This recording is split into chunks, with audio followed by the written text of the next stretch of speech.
Yo mga idol, kamusta? Sports Talk PH nga pala. Ang reaksyon ni Turman. Pag-usapan natin yan mga idol. Ngunit bago ang lahat ay huwag kakalimutang mag-subscribe at i-click ang notification bell button for more sports talk. So matapos nga po ng masaklap na pagkatalong nalasap ni Kit One-Time Turman sa kamay ng higanteng WBC Junior Middleweight Champion Sebastian Fundora, ay hindi na itago ni Turman ang kanyang pagkakadismaya matapos nitong maglabas ng sama ng loob sa post-fight press conference. Ayon kay Turman ay hindi niya umano maintindihan yung referee kung bakit bigla nitong tinigil ang laban. Kasi hindi nga daw siya nabalian ng orbital bone at hindi man lang umano siya bumagsak maski isang beses man lang sa buong laban. Lumalaban at gumagalaw pa naman umano siya ng maayos at hindi nahihilo. Giit ni Turman na nakakapanghinayang umano kasi nagsisimula pa lang daw uminit at gumanda yung bakbakan nila, kung saan nag-e-enjoy na ang mga fans nang dahil sa umaatikabong aksyon na napapanood nila. Kaya naman nagiging komportable na umano siyang makipagpalitan ng suntok at hindi natatakot matamaan.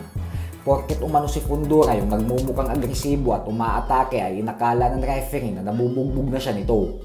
Hindi daw siya matunawan kasi alam niya umano na sa susunod na 4 na minuto ay may kalalagyan na si Fundora sa kanya dahil inaantay niya lang umano na magkamali pa ito at tiyak daw na tapos na ang boxing para kay Fundora. Subalit sa kasamaang palad umano ay hindi siya pinayagan ng referee na gawin yung game plan niya. It was just a great fight, thank God, man. It's beautiful boxing, big stage. It felt good to be on that stage once again. Fundora's a tremendous champion. But whoever the fuck that referee was, don't hire him for fucking main event shit ever again, man. Real talk. Do you remember Eric Morales versus Marcos Maidana? Do you remember how many times people fought with broken orbital bones? Shit's not even broken, man. Never got dropped in the whole fight. I'm getting caught on the back end of punches. The referee told me in the locker room, show me something. Move your feet, duck your head. I won't stop the fight. I'm using my legs. I'm getting caught on the back end. I wasn't buckled. He just jumped in like a white rabbit, man. So, the little hoppy referees, they're not made for main event boxing. The fight was getting fun. The people were standing on their feet. We were just getting into the grind, you know? And he was getting really comfortable swinging wide.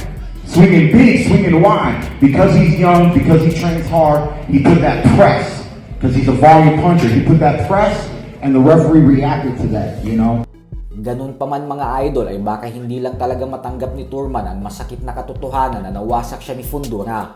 Kahit naman kasi ako mga idol ay gusto ko rin sanang manalo si Turman. Pero kitang kita talaga sa laban kanina na wala siyang panama o kahit konting sagot sa tangkad at haba ni Fundora. Bukod dyan ay kahit hindi niya man aminin, ay lumalabas naman yung totoong resulta sa mukha niya. Kaya tama lang din naman na hinintunan ng referee yung laban kasi kung hindi ay baka yung sinasabi niyang 4 na minuto na lang ang itatagal ni Fundora ay sa kanya mangyari kung hinayaan pa ng referee na ipagpatuloy yung bakbakan nila. So hanggang dito na lang po muna tayo mga idol.